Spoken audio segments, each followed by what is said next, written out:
ಎಲ್ಲ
ಮಕ್ಕಳಿಗೆ ನಮಸ್ಕಾರ. ಇವತ್ತಿನ 4ನೇ ತರಗತಿಯ ಪರಿಸರ ಅಧ್ಯಯನ ತರಗತಿಗೆ ಸ್ವಾಗತ.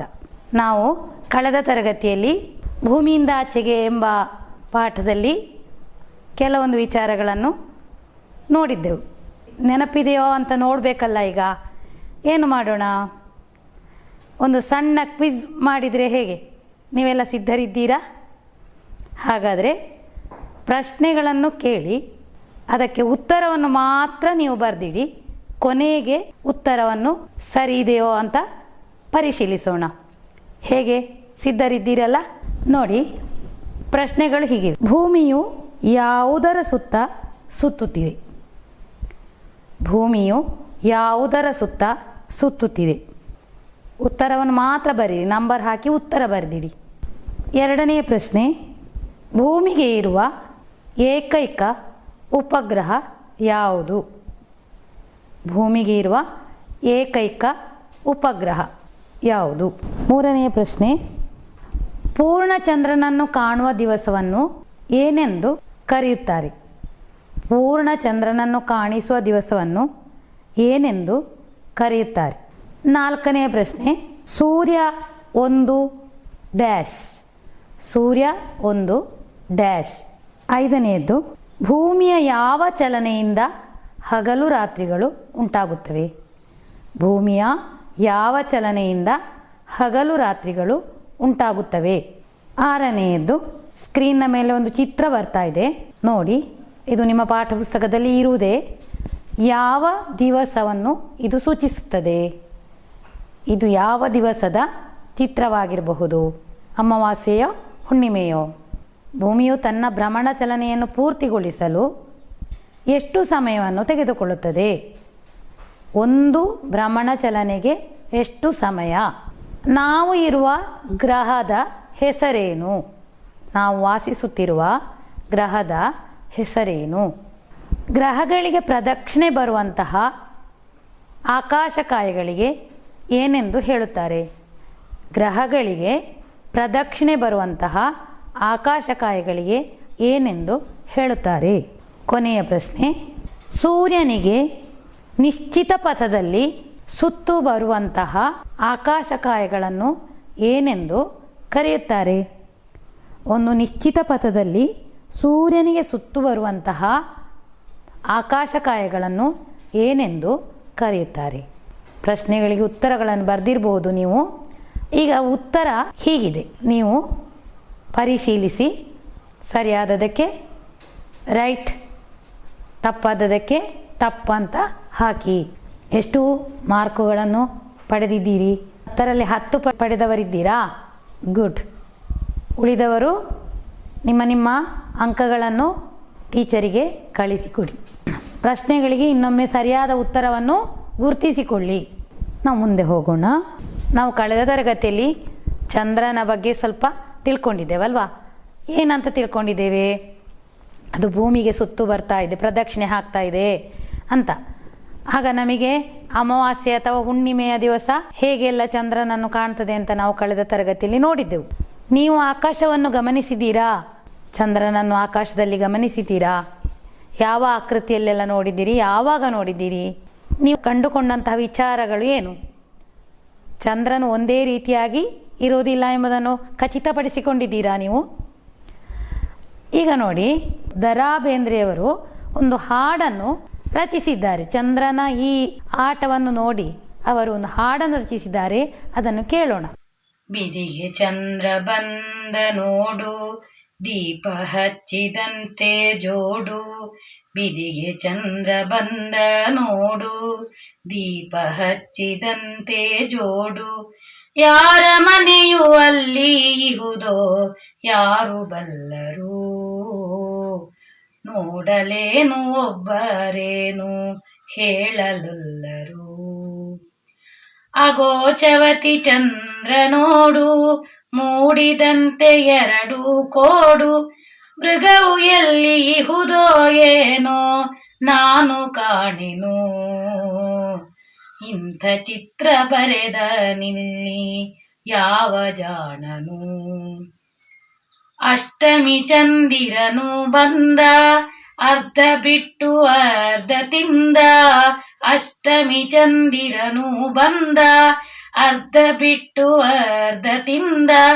ಉಂಡೆ ಚೆಲ್ಲಿ ಕೊಟ್ಟ ನಿಲ್ಲಿ ಹುಡುಗನಾವನು, ಕಾಣೆ ಅತ್ತ ಇತ್ತ ಎತ್ತು ಅವನ ಠಾವನು.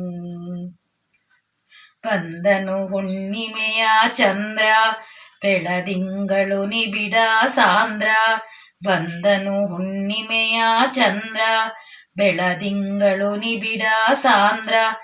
ಅಲ್ಲ ಅಲ್ಲ ಮುಗಿಲು ತುಂಬ ಇಹುದು ಮಜ್ಜಿಗೆ, ಬೆಣ್ಣೆ ಮುದ್ದೆ ಮೇಲೆಯೊಂದು ಹೇಳುವಚ್ಚಿಗೆ. ಬೆಣ್ಣೆ ಮುದ್ದೆ ಮೇಲೆಯೊಂದು ಹೇಳುವಚ್ಚಿಗೆ. ಹಾಡನ್ನು ಕೇಳಿದ್ರಿ, ನಿಮಗೆ ಏನು ಗೊತ್ತಾಯಿತು? ಬಿದಿಗೆ ಚಂದ್ರ, ಚೌತಿಯ ಚಂದ್ರ, ಅಷ್ಟಮಿಯ ಚಂದ್ರ, ಪೂರ್ಣಚಂದ್ರ ಅಂತೆಲ್ಲ ಹೇಳಿದ್ದಾರೆ ಹಾಡಿನಲ್ಲಿ ಅಲ್ವಾ? ಈ ಬಿದಿಗೆ ಅಂದರೆ ಯಾವಾಗ ಮಕ್ಕಳೇ? ಬಿದಿಗೆ ಅಂದರೆ ಅಮಾವಾಸ್ಯೆಯ ಮರುದಿವಸವನ್ನು ಬಿದಿಗೆ ಅಂತ ಹೇಳ್ತಾರೆ. ಅದೇ ರೀತಿ ಹುಣ್ಣಿಮೆಯ ಮರುದಿವಸವನ್ನು ಕೂಡ ಬಿದಿಗೆ ಅಂತಲೇ ಹೇಳೋದು. ಹಾಗೆ ಬಿದಿಗೆ ಆದಮೇಲೆ ತದಿಗೆ, ಚೌತಿ, ಪಂಚಮಿ, ಷಷ್ಠಿ, ಸಪ್ತಮಿ, ಅಷ್ಟಮಿ, ನವಮಿ, ದಶಮಿ, ಏಕಾದಶಿ, ದ್ವಾದಶಿ, ತ್ರಯೋದಶಿ, ಚತುರ್ದಶಿ. ಈ ರೀತಿ ದಿವಸಗಳಿಗೆ ಹೆಸರು. ಅದು ಹುಣ್ಣಿಮೆ ಆದರೂ ಹಾಗೆಯೇ, ಅಮಾವಾಸ್ಯೆ ಆದರೂ ಹಾಗೆ. ಅದರ ನಂತರ ಬರುವಂಥದ್ದು ಹುಣ್ಣಿಮೆ ಆದಮೇಲೆ 15 ದಿವಸದಲ್ಲಿ ಅಮಾವಾಸ್ಯೆ, ಅಮಾವಾಸ್ಯೆಯಾಗಿ ಸ್ವಲ್ಪ ದಿವಸದಲ್ಲಿ ಹುಣ್ಣಿಮೆ. ಹೀಗೇ ಅದು ಚಕ್ರದ ಹಾಗೆ ತಿರುಗುತ್ತಾ ಇರುವಂಥದ್ದು. ಇದನ್ನು ಚಾಂದ್ರಮಾನ, ಚಂದ್ರನ ತಿಂಗಳು, ಚಂದ್ರನನ್ನು ಆಧರಿಸಿದ ತಿಂಗಳು ಅಂತ ನಾವು ಕಲ್ತಿದ್ದೇವೆ. ನಿಮಗೆ ನೆನಪಿರಬಹುದು ಅಲ್ವಾ? ಹಾಗೆ ತದಿಗೆ, ಚೌತಿ ಇತ್ಯಾದಿ ದಿವಸಗಳಲ್ಲಿ ಚಂದ್ರ ಹೇಗಿರ್ತಾನೆ, ಬದಲಾವಣೆ, ಆಕಾರದಲ್ಲಿ ಬದಲಾವಣೆ ಕಾಣ್ತದೆ ಅಂತ ಪದ್ಯದಲ್ಲಿ ಹೇಳಿದ್ದಾರೆ. ನೀವು ಕೂಡ ಗಮನಿಸಿರಬಹುದು. ಯಾಕೆ ಹೀಗೆ ವೃದ್ಧಿ ಆಗುವುದು ಅಥವಾ ಕ್ಷಯಿಸುವುದು, ಅಂದರೆ ಕಡಿಮೆ ಕಡಿಮೆ ಆಗ್ತಾ ಹೋಗುವುದು ಯಾಕೆ? ನಿಮಗೆ ತಿಳಿದುಕೊಳ್ಳುವ ಕುತೂಹಲ ಇಲ್ವಾ? ನಾವು ಅದಕ್ಕಾಗಿ ಒಂದು ಪ್ರಯೋಗವನ್ನು ಮಾಡೋಣ. ನೋಡಿ, ಇಲ್ಲಿ ಒಂದು ಪ್ರಯೋಗ ಇದೆ. ಚಂದ್ರನ ವೃದ್ಧಿಕ್ಷಯದ ಬಗ್ಗೆ ಒಂದು ಪ್ರಯೋಗ. ಉದ್ದೇಶ ಚಂದ್ರನ ವೃದ್ಧಿಕ್ಷಯದ ಕಾರಣವನ್ನು ತಿಳಿಯುವುದು. ಊಹನೆ: ಚಂದ್ರನು ಆಕೃತಿಯಲ್ಲಿ ಬದಲಾವಣೆಗೊಳ್ಳುತ್ತಾನೆ. ಬೇಕಾಗುವ ವಸ್ತುಗಳು: ಪೆಟ್ಟಿಗೆ, ಒಂದು ಸಣ್ಣ ಗೋಲಾಕಾರದ ವಸ್ತು, ಟಾರ್ಚ್ ಹಾಗೂ ನೂಲು. ಪ್ರಯೋಗ ನಡೆಸುವ ರೀತಿ: ಪೆಟ್ಟಿಗೆಗೆ ಚಿತ್ರದಲ್ಲಿರುವಂತೆ ಸಣ್ಣ ಸಣ್ಣ ರಂಧ್ರಗಳನ್ನು 4 ಬದಿಗಳಲ್ಲಿ ಕೊರೆಯಬೇಕು. ಪೆಟ್ಟಿಗೆಯ ಮೇಲಿನಿಂದ ಒಳಕ್ಕೆ ಮಧ್ಯದಲ್ಲಿ ನಿಲ್ಲುವಂತೆ ನೂಲಿನಿಂದ ಗೋಲಾಕಾರದ ವಸ್ತುಗಳನ್ನು, ಸಾಧಾರಣ 3 ಸೆಂಟಿಮೀಟರ್ ವ್ಯಾಸವಿರುವ ನಿಂಬೆ, ಚೆಂಡು ಇತ್ಯಾದಿ ಯಾವುದಾದರೊಂದು ಗೋಲಾಕಾರದ ವಸ್ತುವನ್ನು ನೇತಾಡಿಸಬೇಕು. ನಂತರ ಒಂದು ರಂಧ್ರದ ಮೂಲಕ ಟಾರ್ಚ್ ಬೆಳಕನ್ನು ಹಾಯಿಸಬೇಕು. ಅದು ಗೋಲಕ್ಕೆ ಬೆಳಕನ್ನು ನೀಡಬೇಕು. ಬಳಿಕ ವಿವಿಧ ತೂತುಗಳ ಮೂಲಕ, ರಂಧ್ರಗಳ ಮೂಲಕ ಆ ವಸ್ತುವನ್ನು ನಿರೀಕ್ಷಣೆ ಮಾಡಬೇಕು. ನಿರೀಕ್ಷಿಸಿದ ಚಿತ್ರವನ್ನು ಬಿಡಿಸಬೇಕು. ಈ ಪ್ರಯೋಗದ ನಿರೀಕ್ಷಣೆ ಹೀಗಿದೆ: ಒಂದೇ ವಸ್ತುವಾದರೂ ಬೇರೆ ಬೇರೆ ತೂತುಗಳಿಂದ ಬೇರೆ ಬೇರೆ ಕೋನದಿಂದ ನೋಡುವಾಗ ನೆರಳು ಬೆಳಕಿನ ಸಂಯೋಜನೆಯಿಂದಾಗಿ ಆಕಾರದಲ್ಲಿ ವ್ಯತ್ಯಾಸ ಕಾಣಿಸಿತು. ನಿಗಮನ: ಒಳವು ಆಕೃತಿಯನ್ನು ಬದಲಿಸಲಿಲ್ಲ. ಬದಲಾಗಿ ನಾವು ನೋಡುವ ಜಾಗ, ದೃಷ್ಟಿ ಬದಲಾದಾಗ, ಬೇರೆ ಬೇರೆ ರಂಧ್ರಗಳಿಂದ ನೋಡಿದಾಗ ವಸ್ತುವಿನ ಆಕೃತಿಯಲ್ಲಿ ವ್ಯತ್ಯಾಸವು ಭಾಸವಾಯಿತು. ಇದರಿಂದ ತಿಳಿದುಕೊಳ್ಳುವುದೇನೆಂದರೆ, ಇದೇ ರೀತಿ ಚಂದ್ರನು ಕೂಡ ಆಕಾರವನ್ನು ಬದಲಾಯಿಸುವುದಿಲ್ಲ. ಬದಲಾಗಿ ನಾವು ನಿಂತಿರುವ ಭೂಮಿಯ ಸ್ಥಳ ಹಾಗೂ ಸೂರ್ಯನಿಂದ ಬರುವಂತಹ ಬೆಳಕಿನ ವ್ಯತ್ಯಸ್ತ ದಿಕ್ಕುಗಳಿಂದ ಚಂದ್ರನ ಮೇಲೆ ಬೀಳುವಾಗ ಆಗುವ ಬದಲಾವಣೆಗಳು ಚಂದ್ರನ ಆಕೃತಿಯಲ್ಲಿ ಬದಲಾವಣೆ ಆದಂತೆ ಭಾಸವಾಗಲು ಕಾರಣವಾಗಿದೆ. ಪ್ರಯೋಗದ ಮೂಲಕ ನಮಗೇನು ತಿಳಿಯಿತು? ಚಂದ್ರನು ಆಕಾರದಲ್ಲಿ ಬದಲಾಗುವುದಿಲ್ಲ, ಬದಲಾಗಿ ಭೂಮಿಯಿಂದ ನೋಡುವಾಗ ನಮಗೆ ಆ ರೀತಿಯಾಗಿ ಕಾಣಿಸುವುದು ಅಲ್ವಾ? ನೋಡಿ, ನಿಮ್ಮ ಪಾಠ ಪುಸ್ತಕದಲ್ಲಿ ಮೇಲೆ ಪುಟ ಸಂಖ್ಯೆ 62ರಲ್ಲಿ ಮೇಲೆ ಪಿದಿಗೆಯಿಂದ ನಂತರ ಹುಣ್ಣಿಮೆಯವರೆಗೆ, ಅಮಾವಾಸ್ಯೆಯ ಪಿದಿಗೆಯಿಂದ ನಂತರ ಹುಣ್ಣಿಮೆಯವರೆಗೆ ಹೇಗೆ ಚಂದ್ರನ ಆಕೃತಿ ಬದಲಾಗ್ತದೆ ಎಂಬ ಚಿತ್ರ ಇದೆ, ನೋಡಿದ್ರಲ್ವಾ? ನೀವು ಕೂಡ ಆಕಾಶದಲ್ಲಿ ಗಮನಿಸಿ. ನಿಮ್ಮ ಪಾಠ ಪುಸ್ತಕದಲ್ಲಿ ಒಂದು ಕೆಲಸ ಇದೆ, ಪೇಜ್ ನಂಬರ್ 62ರಲ್ಲಿ ಒಂದು ಪಟ್ಟಿಯನ್ನು ಪೂರ್ತಿಗೊಳಿಸಲಿಕ್ಕಿದೆ. ನೋಡಿ, ಆ ಕೆಲಸವನ್ನು ನೀವು ಆಕಾಶವನ್ನು ವೀಕ್ಷಿಸಿ ಚಂದ್ರನ ವೀಕ್ಷಣೆಯಿಂದ ಪೂರ್ತಿಗೊಳಿಸಬೇಕು. ಹಾಗಾದ್ರೆ ಈಗ ನಮಗೆ ತಿಳಿಯಿತು, ಬಿದಿಗೆ ಚಂದ್ರನಿಂದ ಹುಣ್ಣಿಮೆಯವರೆಗೆ, ಹುಣ್ಣಿಮೆಯಿಂದ ಅಮಾವಾಸ್ಯೆಯವರೆಗೆ ಆಕಾರದಲ್ಲಿ ಬದಲಾವಣೆ ಇದೆ. ಈ ಅಮಾವಾಸ್ಯೆ ಹುಣ್ಣಿಮೆ ಎಷ್ಟು ದಿವಸಗಳಿಗೊಮ್ಮೆ ಬರ್ತದೆ ನಿಮಗೆ ತಿಳಿಬೇಡ್ವಾ? ಹೇಗೆ ತಿಳಿಯುವುದು? ನಾವು ದಿವಸವನ್ನು ನೋಡುವುದು ಯಾವುದರಲ್ಲಿ? ಕ್ಯಾಲೆಂಡರಲ್ಲಿ ಅಲ್ವಾ? ಕ್ಯಾಲೆಂಡರ್ ತೆಗೀರಿ. ನೋಡಿ, ಈ ಕ್ಯಾಲೆಂಡರ್ ನೋಡಿ. ಈ ಕ್ಯಾಲೆಂಡರಲ್ಲಿ ಹುಣ್ಣಿಮೆ ಯಾವಾಗ ಬಂದಿದೆ ನೋಡಿ. ಹುಣ್ಣಿಮೆ 28 ತಾರೀಕಿಗೆ, ಜನವರಿ 28 ತಾರೀಕಿಗೆ ಹುಣ್ಣಿಮೆ ಬಂದಿದೆ. ನಂತರ ಇದು ಬಿದಿಗೆ, ತದಿಗೆ, ಚೌತಿ. ತದಿಗೆ ಇನ್ನೂ ಒಂದು ದಿವಸ ಇದೆ, ಅಂದರೆ ಕೆಲವೊಮ್ಮೆ ತದಿಗೆ 2 ದಿವಸ ಬರ್ತದೆ. ಫೆಬ್ರವರಿಯಲ್ಲಿ ಚೌತಿ, ಪಂಚಮಿ, ಷಷ್ಠಿ, ಸಪ್ತಮಿ, ಅಷ್ಟಮಿ, ನವಮಿ, ದಶಮಿ, ದ್ವಾದಶಿ, ತ್ರಯೋದಶಿ, ಚತುರ್ದಶಿ, ಅಮಾವಾಸ್ಯೆ. ಎಷ್ಟು ದಿವಸ ಆಯಿತು ನೋಡಿ? ಹುಣ್ಣಿಮೆಯಿಂದ ಎಷ್ಟು ದಿವಸ ಆಯಿತು? 1, 2, 3, 4, 5, 6, 7, 8, 9, 10, 11, 12, 13, 14 ದಿವಸ. 14ನೇ ದಿವಸದಲ್ಲಿ ಅಮಾವಾಸ್ಯೆ ಬಂದಿದೆ. ಅದರ ನಂತರ ಎಷ್ಟು ದಿವಸ ಅಂತ ನೋಡೋಣ. ಅಮಾವಾಸ್ಯೆಯಿಂದ ಹುಣ್ಣಿಮೆಗೆ ಎಷ್ಟು ದಿವಸ ಬೇಕಾಯಿತು ನೋಡ. 1, 2, 3, 4, 5, 6, 7, 8, 9, 10, 11, 12, 13, 14, 15 ದಿವಸ ಕಳೆದು ಹುಣ್ಣಿಮೆ ಬಂದಿದೆ. ಹುಣ್ಣಿಮೆಯಿಂದ ಪುನಃ ಇನ್ನೆಷ್ಟು ದಿವಸ ಕಳೆದು ಅಮಾವಾಸ್ಯೆ ಬರ್ತದೆ ನೋಡೋಣ. 27 ತಾರೀಕಿಗೆ ಹುಣ್ಣಿಮೆ ಇದೆ ನೋಡಿ. 1, 2, 3, 4, 5, 6, 7, 8, 9, 10, 11, 12, 13 ದಿವಸ ಕಳೆದು ಅಮಾವಾಸ್ಯೆ ಬಂದಿದೆ. ಇನ್ನು ಅದರ ನಂತರ ಹುಣ್ಣಿಮೆ ಎಷ್ಟು ದಿವಸಕ್ಕೆ ನೋಡೋಣ. 1, 2, 3, 4, 5, 6, 7, 8, 9, 10, 11, 12, 13, 14, 15ನೇ ದಿವಸದಲ್ಲಿ ಅಮಾವಾಸ್ಯೆ. ನೀವು ಕೂಡ ಕ್ಯಾಲೆಂಡರನ್ನು ಚೆಕ್ ಮಾಡಿ. ಇಡೀ ವರ್ಷ 2021ನೇ ಇಸವಿಯಲ್ಲಿ ಡೇಟ್ ಹಾಕಿ ಅಮಾವಾಸ್ಯೆ ಹುಣ್ಣಿಮೆಗಳನ್ನು ಬರೆದುಕೊಳ್ಳಿ. ಅದರ ಎಡೆಯಲ್ಲಿರುವ ದಿವಸವನ್ನು ಲೆಕ್ಕ ಹಾಕಿ ನೀವಾಗೆ ಒಂದು ನಿಗಮನಕ್ಕೆ ಬರಬೇಕು. ಎಷ್ಟು ದಿವಸಕ್ಕೊಮ್ಮೆ ಅಮಾವಾಸ್ಯೆ ಹುಣ್ಣಿಮೆ ಬರ್ತದೆ? ಸಾಮಾನ್ಯವಾಗಿ ಕೆಲವೊಂದು ದಿವಸ ಒಂದು ದಿವಸ ಹೆಚ್ಚು, ಒಂದು ದಿವಸ ಕಡಿಮೆ ಆಗುವುದು ಇದೆ. ಆದರೆ ಸಾಮಾನ್ಯವಾಗಿ 14 ದಿವಸಗಳಿಗೊಮ್ಮೆ ಹುಣ್ಣಿಮೆ, ಹುಣ್ಣಿಮೆಯಿಂದ 14 ದಿವಸ ಕಳೆದು ಅಮಾವಾಸ್ಯೆ ಬರುವುದು ವಾಡಿಕೆ. ಕೆಲವೊಂದು ದಿವಸ ಹೆಚ್ಚು ಕಡಿಮೆ ಆಗುವುದಿದೆ, ಒಂದೊಂದು ದಿವಸ ಆಚೆ ಈಚೆ. ಅದನ್ನು ನೀವು ಪಟ್ಟಿಯನ್ನು ಭರ್ತಿ ಮಾಡಬೇಕು. ಪಟ್ಟಿ ಹೀಗಿರಲಿ: ತಿಂಗಳ ಹೆಸರು, ಅಮಾವಾಸ್ಯೆ, ಹುಣ್ಣಿಮೆ, ಮಧ್ಯದಲ್ಲಿರುವ ದಿವಸಗಳು. ಈ ರೀತಿಯಾಗಿ ಒಂದು ಪಟ್ಟಿಯನ್ನು ಪೂರ್ತಿ ಮಾಡಿ ಇಡೀ ವರ್ಷಕ್ಕೆ ಬೇಕಾದದ್ದು 2021ನೇ ಇಸವಿಯಲ್ಲಿ ಮಾಡ್ತಿರಲ್ಲ. ಈಗ GLPS ಕುಳೂರು ಶಾಲೆಯ ಜಯಪ್ರಶಾಂತ್ ಪಾಲೆಂಗ್ರಿ ಅಂತ ಹೇಳುವ ಅಧ್ಯಾಪಕರು ನಿಮಗೆ ಈ ವೃದ್ಧಿಕ್ಷಯದ ಮಾಡೆಲ್, ಅದರ ಒಂದು ಮಾದರಿಯನ್ನು ಹೇಗೆ ಮಾಡಬಹುದು ಅಂತ ತಿಳಿಸಿಕೊಡ್ತಾರೆ ನೋಡಿ. ಮಕ್ಕಳೇ, ನಮ್ಮ ಸೌರವ್ಯೂಹ ಎಂಬುದು ವಿಸ್ಮಯಕಾರಿಯಾದಂತಹ ಒಂದು ವ್ಯವಸ್ಥೆಯಾಗಿದೆ.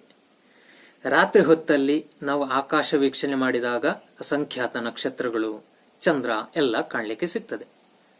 ಅದರಲ್ಲೂ ನಿಮಗೆ ಇಷ್ಟವಾದಂತಹ ಚಂದಮಾಮನ ಕುರಿತು ಹೆಚ್ಚಿನ ಮಾಹಿತಿಯನ್ನು ತಿಳಿಯಲು ನಿಮಗೆ ಬಹಳ ಆಸಕ್ತಿ ಇರಬಹುದಲ್ವೇ? ಸರಿ, ಚಂದ್ರನು ನಮಗೆ ಎಲ್ಲಾ ದಿವಸಗಳಲ್ಲಿ ಒಂದೇ ರೀತಿ ಕಾಣಲಿಕ್ಕೆ ಸಿಗುವುದಿಲ್ಲ. ಕೆಲವೊಮ್ಮೆ ಪೂರ್ಣ ಚಂದ್ರ, ಕೆಲವೊಮ್ಮೆ ಅರ್ಧ ಚಂದ್ರ, ಇನ್ನು ಕೆಲವೊಮ್ಮೆ ಕಾಣುವುದೇ ಇಲ್ಲ. ಚಂದ್ರನ ಈ ಆಕಾರ ಬದಲಾವಣೆಗೆ ಅವನ ವೃದ್ಧಿಕ್ಷಯ ಕಾರಣವಾಗಿದೆ. ಚಂದ್ರನ ಈ ವೃದ್ಧಿಕ್ಷಯವನ್ನು ನಾವು ಒಂದು ಸರಳವಾದಂತಹ ಮಾದರಿಯನ್ನು ತಯಾರಿಸುವ ಮೂಲಕ ತಿಳಿಯಬಹುದು. ಈ ಮಾದರಿಯನ್ನು ಹೇಗೆ ತಯಾರಿಸುವುದು ಎಂಬುದನ್ನು ನಾನು ನಿಮಗೆ ಹೇಳಿಕೊಡ್ತೇನೆ. ಇದಕ್ಕೆ ಬೇಕಾಗಿರುವುದು ಒಂದು ಕಪ್ಪು ಬಣ್ಣದ ಚಾರ್ಟ್ ಪೇಪರ್, ಹಾಗೆ ಬಿಳಿ ಬಣ್ಣದ 2 ಶೀಟ್ ಪೇಪರ್. ಮೊದಲು ಈ ಕಪ್ಪು ಬಣ್ಣದ ಚಾರ್ಟ್ ಪೇಪರ್ನ ನಡುವೆ ಒಂದು ವೃತ್ತವನ್ನು ರಚಿಸಬೇಕು. ಈ ವೃತ್ತವನ್ನು ರಚಿಸಲಿಕ್ಕೆ ಕೈವಾರ, ಗ್ಲಾಸು ಅಥವಾ ಬಳೆ ಉಪಯೋಗಿಸಬಹುದು. ವೃತ್ತ ಮಾಡಿ ಅದನ್ನು ತುಂಡು ಮಾಡಿ ತೆಗೆಯಬೇಕು. ತುಂಡು ಮಾಡಿ ತೆಗೆದಂತಹ ಆ ಕಪ್ಪು ಬಣ್ಣದ ಚಾರ್ಟ್ ಪೇಪರ್ ನಮಗೆ ಈ ರೀತಿಯಾಗಿ ಸಿಗ್ತದೆ. ಜೊತೆಗೆ ಈ ರೀತಿಯ ಒಂದು ತುಂಡು ನಮಗೆ ಸಿಗ್ತದೆ. ಇನ್ನು ಈ ಕಪ್ಪು ಬಣ್ಣದ ಚಾರ್ಟ್ ಪೇಪರ್ನ ಮೇಲ್ಭಾಗದಲ್ಲಿ, ಈ ಜಾಗದಲ್ಲಿ ಮತ್ತು ಕೆಳಭಾಗದಲ್ಲಿ ಗಮ್ಮು ಹಾಕಬೇಕು. ಬೇರೆ ಎಲ್ಲೂ ಹಾಕಬಾರ್ದು. ಮೇಲ್ಗಡೆ ಮತ್ತು ಕೆಳಗಡೆ ಗಮ್ಮು ಹಾಕಿ ಈ ಬಿಳಿ ಕಾಗದವನ್ನು ಅದರ ಮೇಲೆ ಅಂಟಿಸಬೇಕು.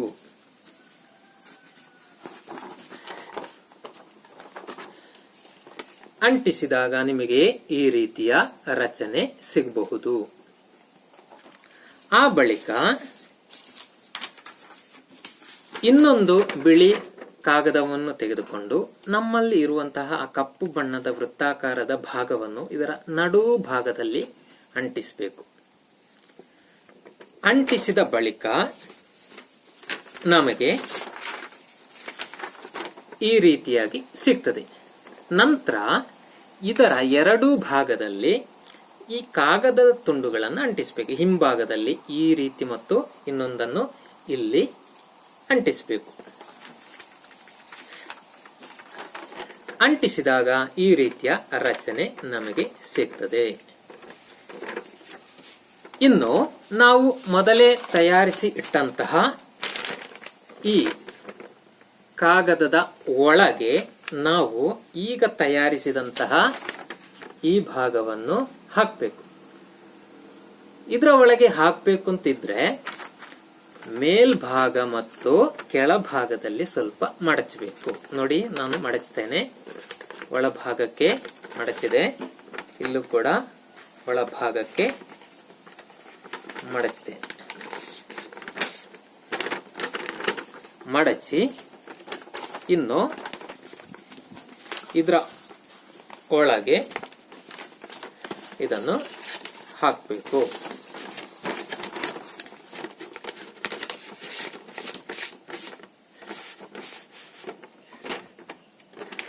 ಈ ಭಾಗದಲ್ಲಿ ಅದರ ಕಾಗದದ ತುಂಡಿನ ಆ ಭಾಗವನ್ನು ಎಳಿಬೇಕು. ಇನ್ನು ಇದರಲ್ಲಿ ನಾವು ಚಂದ್ರನ ವೃದ್ಧಿಕ್ಷಯವನ್ನು ತೋರಿಸಬಹುದು. ಹೇಗೆ ನೋಡಿ, ಇದನ್ನು ಎಳೆದ ಹಾಗೆ ಈ ಕಾಗದ ಚಲಿಸ್ತದೆ. ನಾವು ನಡುವೆ ಈ ಕಾಣುವಂತಹ ಈ ಬಿಳಿ ಬಣ್ಣದ ಭಾಗವನ್ನು ನಾವು ಚಂದ್ರ ಅಂತ ಹೇಳಿ ಪರಿಗಣಿಸಬೇಕು. ಚಂದ್ರ ಈಗ ಪೂರ್ಣವಾಗಿ ಕಾಣುತ್ತಾನೆ. ಅಂದ್ರೆ ಇದು ಪೌರ್ಣಮಿಯ ದಿವಸ. ಪೌರ್ಣಮಿ ಕಳೆದು ದಿನ ಹೋದಂತೆ ಚಂದ್ರ ಕ್ಷಯಿಸುತ್ತಾ ಬರುತ್ತಾನೆ, ಸಣ್ಣದಾಗುತ್ತಾ ಬರುತ್ತಾನೆ. ಅದನ್ನು ಈ ಕಾಗದವನ್ನು ಎಳೆದಾಗ ನಮಗೆ ಆ ಚಂದ್ರನ ಆಕಾರ ನಮಗೆ ಕಾಣಲಿಕ್ಕೆ ಸಿಗ್ತದೆ. ನೋಡಿ, ಚಂದ್ರನ ಆಕಾರ ಬದಲಾವಣೆ ಆಗುತ್ತಾ ಬರ್ತಾ ಇದೆ. ದಿನ ಹೋದಂತೆ ಚಂದ್ರ ಸಣ್ಣದಾಗುತ್ತಾ ಹೋಗಿ 14 ದಿವಸ ಕಳೆದಾಗ ಪೂರ್ತಿ ಕತ್ತಲಾವರಿಸ್ತದೆ. ಅಂದ್ರೆ ಚಂದ್ರ ಕಾಣುವುದೇ ಇಲ್ಲ ಈಗ. ಅಂದ್ರೆ ಚಂದ್ರ ಕಾಣದಂತಹ ಆ ದಿವಸವೇ ಯಾವುದು? ಅಮಾವಾಸ್ಯೆಯಾಗಿದೆ. ಇನ್ನು ಅಮಾವಾಸ್ಯೆ ಕಳೆದು ಪೌರ್ಣಮಿಗೆ ಹೋಗುವ ಸಮಯದಲ್ಲಿ ಚಂದ್ರ ಮತ್ತೆ ವೃದ್ಧಿಸುತ್ತಾ ಬರುತ್ತಾನೆ, ಆಕಾರದಲ್ಲಿ ದೊಡ್ಡದಾಗುತ್ತಾ ಬರುತ್ತಾನೆ. ಅವಾಗ ಇದೇ ಕಾಗದವನ್ನು ಎಳೆಯುತ್ತಾ ಬರಬೇಕು. ನೋಡಿ, ಬಂದ ಹಾಗೆ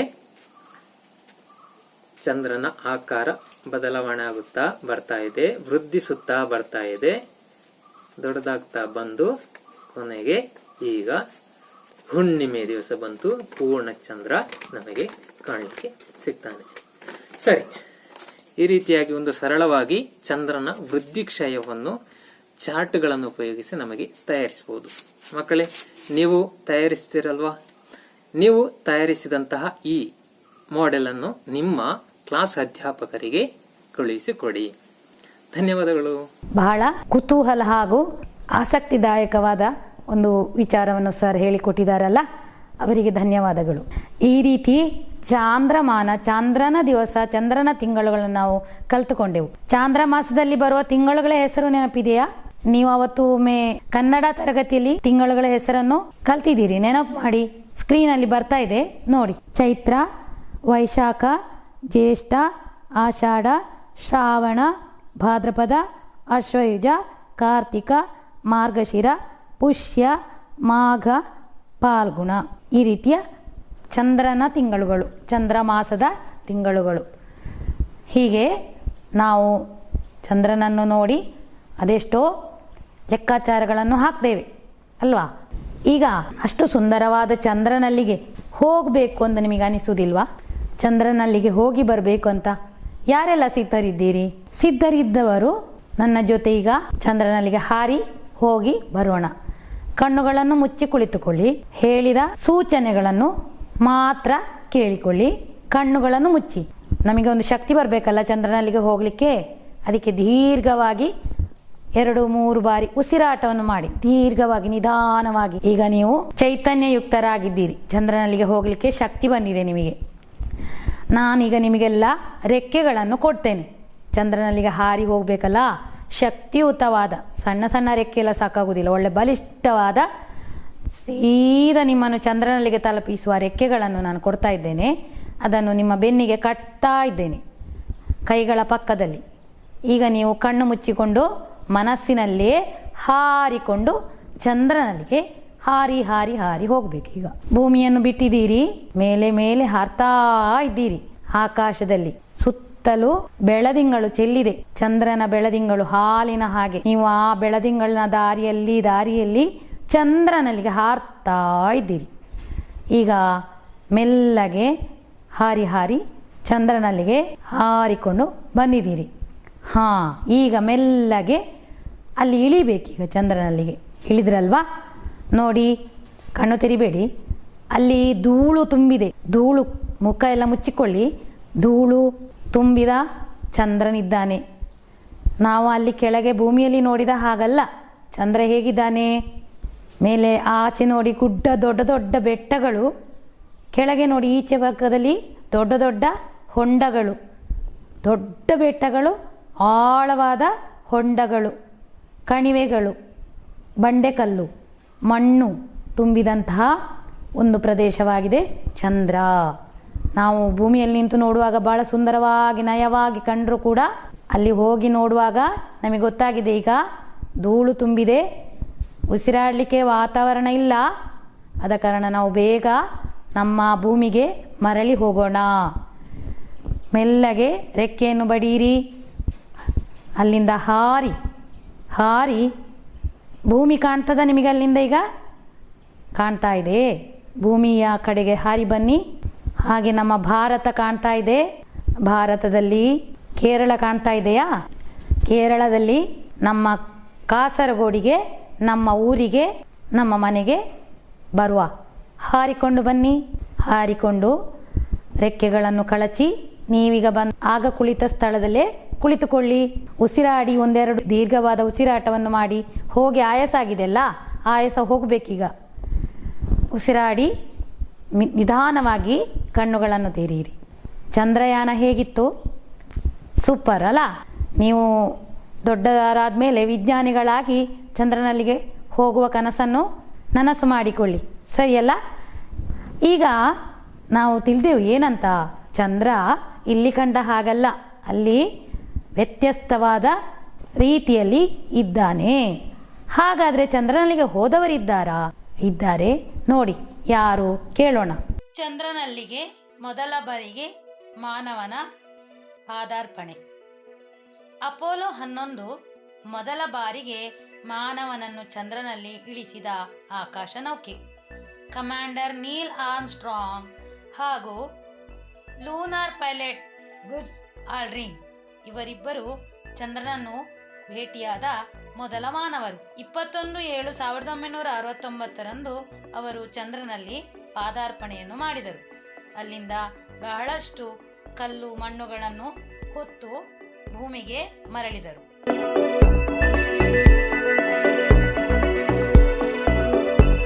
ವಿದೇಶಿಯರು ಬಹಳ ಮೊದಲೇ ಚಂದ್ರನಲ್ಲಿಗೆ ಹೋಗಿ ಬಂದಿದ್ದಾರೆ.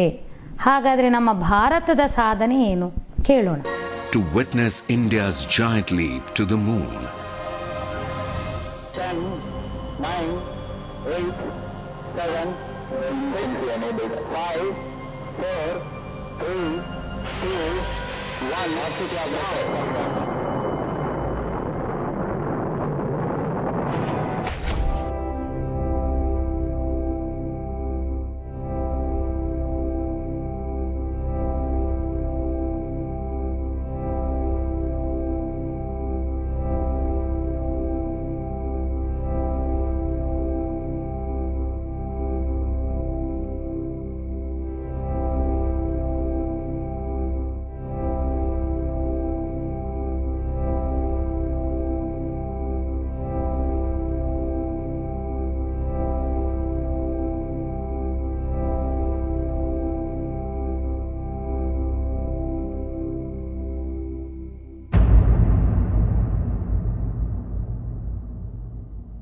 ಹಾಗಾದರೆ ಮೊದಲು ಚಂದ್ರನಲ್ಲಿಗೆ ಇಳಿದ ಮಾನವನ್ ಯಾರು ನೋಡಿ? ಪಾಠಪುಸ್ತಕದಲ್ಲಿ ಅವರ ಫೋಟೋ ಇದೆ. Neil Armstrong. ಯಾರವರು? Neil Armstrong. ಅದೇ ರೀತಿ ಭಾರತೀಯರು ಚಂದ್ರನಲ್ಲಿಗೆ ಕಳುಹಿಸಿದ ಆಕಾಶ ನೌಕೆ ಹೆಸರೇನು? ಚಂದ್ರಯಾನ್ 1. ಹಾಗೆ ಅದ್ಭುತವಾದ ಒಂದು ಪ್ರಪಂಚವಾಗಿದೆ ಭೂಮಿಯಿಂದ ಆಚೆಗೆ. ನಮಗೆ ಕಲ್ತಷ್ಟು ಮುಗಿಲಿಕ್ಕಿಲ್ಲ, ಅಷ್ಟು ವಿಶಾಲವಾದ ಪ್ರಪಂಚವಾಗಿದೆ, ಬ್ರಹ್ಮಾಂಡ ಅಲ್ವಾ? ನಮ್ಮ ಚಂದ್ರನ ಕುರಿತು ಇನ್ನಷ್ಟು ಮಾಹಿತಿಗಳನ್ನು, ಇನ್ನಷ್ಟು ವಿಷಯಗಳನ್ನು ನಾವು ದೊಡ್ಡ ತರಗತಿಯಲ್ಲಿ ಕಲಿಯೋಣ. ನೀವು ಕೂಡ ಪುಸ್ತಕಗಳಲ್ಲಿ, ಮಾಧ್ಯಮಗಳಲ್ಲಿ ವಿಚಾರಗಳು ಬರುವಾಗ ಗಮನವಿಟ್ಟು ನೋಡಬೇಕು. ಇದು ನಮ್ಮ ಚಂದ್ರನ ವಿಷಯ ಅಲ್ವಾ ಅಂತ ಹೇಳಿ ಸ್ವಲ್ಪ ಗಮನಿಸಿ ಓದಿ ವಿಷಯವನ್ನು ಸಂಗ್ರಹಿಸಬೇಕು. ಅದೇ ರೀತಿ ನಿಮಗೆ ನಿತ್ಯ ಕಾಣುವಂತಹ ಆಕಾಶವನ್ನು ಗಮನಿಸ್ತಾ ಬಂದರೆ ಬಹಳಷ್ಟು ವಿಚಾರಗಳನ್ನು ತಿಳಿಯಬಹುದು. ಅದು ಸರಿ. ಈಗ ಚಂದ್ರ ಅಂದರೆ ಒಂದು ಉಪಗ್ರಹ, ನಮಗೆ ಸಹಜವಾಗಿ ಇರುವಂತಹ ಉಪಗ್ರಹ. ಯಾರಾದರೂ ತಯಾರಿಸಿದ ಚಂದ್ರನನ್ನು? ಅಲ್ಲಲ್ಲ, ಅದು ಮೊದಲೇ ಭೂಮಿಯ ಒಂದು ಒಡನಾಡಿ. ಸೂರ್ಯ, ಭೂಮಿ, ಚಂದ್ರ ಇದನ್ನೆಲ್ಲ ಯಾರು ಮನುಷ್ಯರು ಸೃಷ್ಟಿ ಮಾಡಿದ್ದಲ್ಲ. ಹಾಗಾದರೆ ಮಾನವರು ನಿರ್ಮಿಸಿದಂತಹ ಆಕಾಶಕಾಯಗಳು ಇವೆಯಾ? ಇದೆ. ಆಕಾಶದಲ್ಲಿ ಚಂದ್ರ ಹೇಗೆ ಭೂಮಿಗೆ ಸುತ್ತು ಬರ್ತಾ ಇದ್ದಾನೆ, ಪ್ರದಕ್ಷಿಣೆ ಹಾಕ್ತಾ ಇದ್ದಾನೆ, ಅದೇ ರೀತಿ ಭೂಮಿಯ ಮೇಲೆ ನಮ್ಮ ಮಾನವರು ಆಕಾಶಕ್ಕೆ ಮಾನವ ನಿರ್ಮಿತ ಕೃತಕ ಉಪಗ್ರಹಗಳನ್ನು ಕಳಿಸಿಕೊಟ್ಟಿದ್ದಾರೆ. ಏನು ಈ ಕೃತಕ ಉಪಗ್ರಹಗಳೆಂದರೆ ಕೇಳಿ. ಭೂಮಿಗೆ ಸಹಜವಾಗಿ ಇರುವ ಉಪಗ್ರಹ ಒಂದೇ ಒಂದು, ಅದು ಚಂದ್ರ. ಆದರೆ ವಿಜ್ಞಾನಿಗಳು ಅದೆಷ್ಟೋ ಕೃತಕ ಉಪಗ್ರಹಗಳನ್ನು ತಯಾರಿಸಿ ಬಾಹ್ಯಾಕಾಶಕ್ಕೆ ಕಳಿಸಿರುತ್ತಾರೆ. ಅವುಗಳು ನಿರಂತರ ಭೂಮಿಯನ್ನು ಸುತ್ತಿ ಎಷ್ಟೋ ಉಪಕಾರಗಳನ್ನು ಮಾಡುತ್ತಿವೆ. ಆರ್ಯಭಟ, ಎಜುಸ್ಯಾಟ್, ಇನ್ಸಾಟ್ ಇವು ಭಾರತವು ಉಡ್ಡಯಿಸಿದ ಪ್ರಮುಖ ಕೃತಕ ಉಪಗ್ರಹಗಳು. ವಾರ್ತಾ ವಿನಿಮಯ, ಹವಾಮಾನ ನಿರೀಕ್ಷಣೆ, ಸಾರಿಗೆ ಮೊದಲಾದ ವಿಚಾರಗಳಲ್ಲಿ ಕೃತಕ ಉಪಗ್ರಹಗಳ ಸಹಾಯವನ್ನು ಮರೆಯುವಂತಿಲ್ಲ. ಕೃತಕ ಉಪಗ್ರಹಗಳಂದ್ರೆ ಏನು ಅಂತ ಗೊತ್ತಾಯ್ತಲ್ವಾ? ಕೃತಕ ಉಪಗ್ರಹಗಳನ್ನು ನಮ್ಮ ಉಪಕಾರಕ್ಕೋಸ್ಕರ ನಮಗೆ ಬೇಕಾಗಿ ನಾವು ಕಳಿಸುವುದು ಆಕಾಶಕ್ಕೆ. ಅಲ್ಲಿ ಒಂದು ಕಕ್ಷೆಯಲ್ಲಿ ಬಿಟ್ಟು ಬಂದರೆ ಅದು ಸುತ್ತುತ್ತಾ ಇರ್ತದೆ. ಹಾಗೆ ಸುತ್ತಿ ಸುತ್ತಿ ನಮಗೆ ಹಲವಾರು ಉಪಕಾರಗಳನ್ನು ಮಾಡ್ತದೆ. ವಾರ್ತಾ ವಿನಿಮಯಕ್ಕೆ, ಸಾರಿಗೆ ಸಂಪರ್ಕಕ್ಕೆ, ವಾಹನಗಳಿಗೆ. ನಿಮ್ಮ ಕಾರಲ್ಲೆಲ್ಲ ನೀವು GPS ಎಲ್ಲ ಹಾಕಿ ರೋಡ್ ಮ್ಯಾಪ್ ಹಾಕ್ಕೊಂಡು ಹೋಗ್ತೀರಲ್ವಾ? ಕಾರು ವಾಹನಗಳಲ್ಲಿ ಹೋಗುವಾಗ ದಾರಿ ಗೊತ್ತಿಲ್ಲದಿದ್ದರೆ ನಮಗೆ GPS ಸಹಾಯ ಮಾಡ್ತದೆ ಅಲ್ವಾ? ಅದು ಯಾವುದರ ಮೂಲಕ ವರ್ಕ್ ಮಾಡೋದು, ಯಾವುದರ ಮೂಲಕ ಕೆಲಸ ಮಾಡೋದು? ಅದು ಕೂಡ ಉಪಗ್ರಹಗಳು ಬೇಕು. ಮತ್ತು ನೆಟ್, ಅಂತರ್ಜಾಲ ಇಲ್ಲದೆ ಕೆಲಸವೇ ಇಲ್ಲ. ಈಗ ನೀವೀಗ ಈ ತರಗತಿಯನ್ನು ನೋಡ್ತಾ ಇದ್ದರೆ ಅದಕ್ಕೆ ಕಾರಣ ಅಂತರ್ಜಾಲ, ನೆಟ್ ಅಲ್ವಾ? ಇದನ್ನು ಪ್ರಸಾರ ಮಾಡಬೇಕಾದ್ರೆ ನಮಗೆ ಏನು ಬೇಕು? ಇಂಟರ್ನೆಟ್ ಬೇಕು. ಟೆಲಿವಿಷನ್ ಆದರೆ ಅದಕ್ಕೂ ಕೂಡ ಸಂಪರ್ಕ ಬೇಕು. ಅದನ್ನೆಲ್ಲ ಯಾರು ನಮಗೆ ರಿಲೇ ಮಾಡಿಕೊಡುವುದು? ಅದು ಕೃತಕ ಉಪಗ್ರಹಗಳು, ಮನುಷ್ಯರು ನಿರ್ಮಿಸಿದಂಥ ಕೃತಕ ಉಪಗ್ರಹಗಳು. ಅನಂತರ ಚಂಡಮಾರುತ ಬರ್ತಾ ಇದೆ, ಅಷ್ಟು ದೊಡ್ಡ ಬಿರುಗಾಳಿ ಬರ್ತಾ ಇದೆ ಇತ್ಯಾದಿ ಹವಾಮಾನ ಮುನ್ಸೂಚನೆಗಳನ್ನು ಕೂಡ ಕೊಡಲಿಕ್ಕೆ ಕೆಲವು ಕೃತಕ ಉಪಗ್ರಹಗಳನ್ನು ಬಳಸ್ತೇವೆ. ಮೊದಲೇ ನಮಗೆ ಗೊತ್ತಾಗ್ತದೆ ಬಹಳ ಗಂಭೀರವಾಗಿ ಮಳೆ ಬರಲಿಕ್ಕಿದೆ ಅಥವಾ ತುಂಬ ಚಳಿ ಆಗಲಿಕ್ಕಿದೆ, ತುಂಬ ಬಿಸಿಲಿರಬಹುದು ಇತ್ಯಾದಿ ಎಲ್ಲ ಮಾಹಿತಿಗಳನ್ನು ಕೃತಕ ಉಪಗ್ರಹಗಳು ನಮಗೆ ನೀಡ್ತವೆ. ರೇಡಿಯೋದಲ್ಲಿ ಹವಾಮಾನ ವಾರ್ತೆಗಳು ಬಂದು ಎಷ್ಟೋ ಬೆಸ್ತರು ಮೀನು ಹಿಡಿಲಿಕ್ಕೆ ಹೋಗ್ತಾರೆ, ಅವರಿಗೆಲ್ಲ ಸೂಚನೆಗಳನ್ನು ನೀಡುವಂಥದ್ದು ಯಾರು ನೀಡುವುದು? ಈ ಕೃತಕ ಉಪಗ್ರಹಗಳು ಸಹಾಯ ಮಾಡ್ತವೆ. ಸಮುದ್ರದಲ್ಲಿ ದೊಡ್ಡ ಅಲೆಗಳು ಬರ್ತವೆ ಅಂತೆಲ್ಲ ಮುನ್ನೆಚ್ಚರಿಕೆಯನ್ನು ಕೊಟ್ಟರೆ ಬೆಸ್ತರು ಏನು ಮಾಡ್ತಾರೆ? ಜಾಗ್ರತೆ ಮಾಡ್ತಾರೆ. ಹಾಗೆ ತುಂಬ ವಿಚಾರಗಳಲ್ಲಿ ನಮಗೆ ಕೃತಕ ಉಪಗ್ರಹಗಳು ಸಹಾಯ ಮಾಡ್ತವೆ. ಅದೇ ರೀತಿ ಮುಂದೆ ಮುಂದೆ ಕಲೀಲಿಕ್ಕೆ ಈಗ ನಮಗೆ ಚಂದ್ರನ ಬಗ್ಗೆ ಇಷ್ಟು ಕಲ್ತಿದ್ದೇವೆ, ನಾವು ಭೂಮಿಯ ಬಗ್ಗೆ ತಿಳಿದಿದ್ದೇವೆ, ಸೂರ್ಯನ ಬಗ್ಗೆ, ಈ ಗ್ರಹಮಂಡಲ ಇತ್ಯಾದಿ ಎಲ್ಲ ವಿಚಾರಗಳನ್ನು ತಿಳ್ಕೊಂಡದ್ದು ಹೇಗೆ? ನಾವು ಅದರ ಬಗ್ಗೆ ಕಲಿತು ಮನುಷ್ಯರು ನಮಗಿಂತ ಹಿಂದಿನವರು ತುಂಬ ಕೆಲಸ ಮಾಡಿ ಈ ವಿಚಾರಗಳನ್ನು ತಿಳ್ಕೊಂಡಿದ್ದಾರೆ. ಅದೇ ರೀತಿ ಇನ್ನು ಮುಂದೆ ಕೂಡ ಹೊಸ ಹೊಸ ವಿಚಾರಗಳು, ಈ ಜಗತ್ತಿನ ಹೊಸ ಹೊಸ ವಿಚಾರಗಳನ್ನು ಕಲೀಲಿಕ್ಕೆ ತಿಳಿಲಿಕ್ಕೆ ನಮಗೆ ಈ ನಾವು ಭೂಮಿಯಲ್ಲಿ ಇದ್ದರೆ ನಮಗೆ ಕೆಲವೊಂದು ವಿಚಾರಗಳನ್ನು ತಿಳಿದುಕೊಳ್ಳಿಕ್ಕೆ ಆಗುವುದಿಲ್ಲ. ಆಗ ಮೇಲಿನಿಂದ ನಿರೀಕ್ಷಣೆಯನ್ನು ಮಾಡುವಂತಹ ಕೃತಕ ಉಪಗ್ರಹಗಳು ನಮಗೆ ಸಹಾಯ ಮಾಡ್ತವೆ. ಕೃತಕ ಉಪಗ್ರಹಗಳು, ಭಾರತ ಕಳಿಸಿದಂಥ ಕೃತಕ ಉಪಗ್ರಹಗಳನ್ನು ನೀವು ನೋಡಿದ್ದೀರಿ. ಯಾವುದೆಲ್ಲ? ಆರ್ಯಭಟ, ಎಜುಸ್ಯಾಟ್, ಇನ್ಸ್ಯಾಟ್ 3A ಇತ್ಯಾದಿ. ಆರ್ಯಭಟ ಭಾರತದ ಮೊಟ್ಟ ಮೊದಲ ಕೃತಕ ಉಪಗ್ರಹವು ಆರ್ಯಭಟವಾಗಿದೆ. ಇಸ್ರೋ ಸಂಸ್ಥೆಯು ಬೆಂಗಳೂರಿನಲ್ಲಿರುವ ಕೇಂದ್ರದಲ್ಲಿ ಇದನ್ನು ನಿರ್ಮಿಸಿತು. ಇನ್ನೂ ಕೂಡ ಒಂದಷ್ಟು ಕೃತಕ ಉಪಗ್ರಹಗಳನ್ನು ಇಲ್ಲಿ ತೋರಿಸಲಾಗ್ತಿದೆ ನೋಡಿ.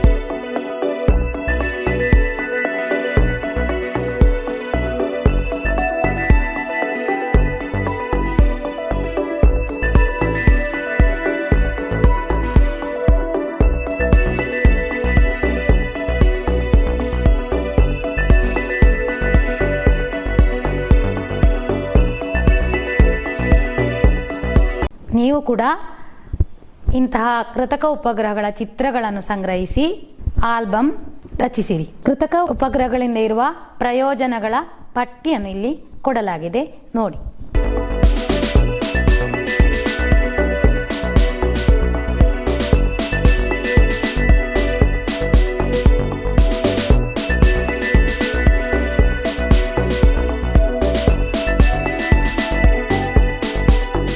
ಸರಿ ಮಕ್ಕಳೇ, ನಾವು ಈ ಪಾಠದಲ್ಲಿ ಬಾನಿನಿಂದ ಆಚೆ, ಭೂಮಿಯಿಂದ ಆಚೆ ಬಾನಿನಲ್ಲಿ ಹಾರಿ ಸುಮಾರು ವಿಚಾರಗಳನ್ನು ತಿಳ್ಕೊಂಡೆವು.